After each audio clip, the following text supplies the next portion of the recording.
নিঃশর্ত মুক্তির দাবিতে আমরা আজকে এই প্রোগ্রাম করলাম। এই ক্যাঙ্গারু আদালতের রায়ে তাকে কারাগারে প্রেরণ করা হয়েছে। অনতিবিলম্বে আমরা অনুরোধ করব তাকে নিঃশর্ত মুক্তি দেওয়া হোক।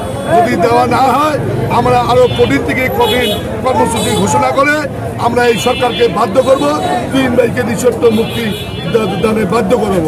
আগামী 6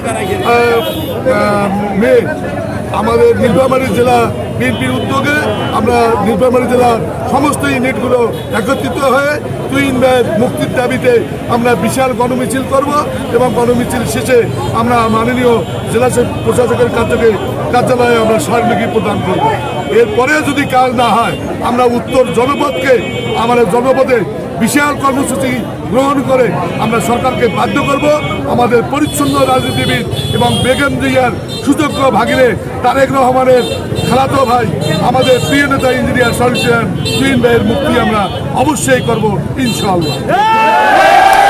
আমরা আপনাদের কাছে অনুরোধ করব যে আমাদের এই যে তুহিন ভাইয়ের মুক্তির দাবিতে বিভিন্ন কর্মসূচি যে আমাদের মুনিশগুলো পালন করতেছে আপনারা দয়া করে এই গণজোয়ারের যে আলোচনা পর্যালোচনা সেটা আপনারা 3 মিডিয়া ইলেকট্রিয়ামের মাধ্যমে সেটা প্রচার করবেন। এই প্রচারের জন্য আপনাদেরকে আমরা অনুরোধ করছি।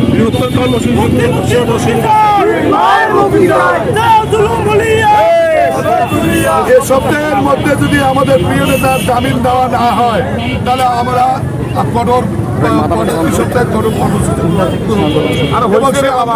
আমাদের এই জিল্লা থেকে শুরু এই বিএনপির হাল ধরেন। এখন বর্তমানে বিএনপির হাল ধরেছেন বিএনপির অ্যাক্টিভ চেয়ারম্যান শহীদ প্রেসিডেন্ট জিয়াউর রহমানের জ্যেষ্ঠপুত্র তারেক রহমান, জনাব তারেক রহমান, তারেক খালাতো ভাই ইঞ্জিনিয়ার সলিউশন তুহিন ভাই, নীলফামারী জেলার সাবেক সভাপতি জেলা বিএনপির সাবেক সভাপতি, ডোমারডিমলার সাবেক এমপি। তিনি একজন পরিচ্ছন্ন ক্লিনিনেস ব্যক্তিত্ব। তিনি তার রাজনৈতিক জীবনের ডোমারডিমলার মানুষের অভূতপূর্ণ পূর্ব উন্নয়ন করেছেন। তার বিরুদ্ধে এলাকায় কোনো মামলা দায়ের করা সম্ভবপর হয়নি। রাষ্ট্রীয়ভাবে তাকে মিথ্যা মামলায় তাকে আমরা দিয়ে তাকে বিদেশ প্রবাস জীবন যাপন করেন। দীর্ঘ 18 বছর 1 মাস 15 দিন পরে গত 22 এপ্রিল তিনি দেশে প্রত্যাবর্তন করেন এবং 29 এপ্রিল এই দেশের আদালতের প্রতি বিশ্বাস দেখে তিনি আত্মসমর্পণ করেন। এই শ্রদ্ধাবোধ দেখার পরেও এই ক্যাঙ্গারু আদালত তাকে জামিন নামঞ্জুর করে কারাগারে প্রেরণ করেন। সেজন্য ডিমলা উপজেলা বিএনপির উদ্যোগে ডিমলার আপামার জনসাধারণ আজকে তার মুক্তির দাবিতে গণমিছিল করেছে। আপনারা দেখেছেন এখানে হাজার হাজার মানুষের আজকে এই সমাগম।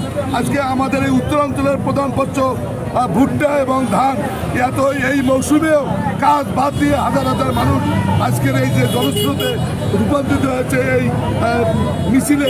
এটা প্রমাণ করে যে এই এলাকার মানুষ তুহিন ভাইকে কতটা ভালোবাসে।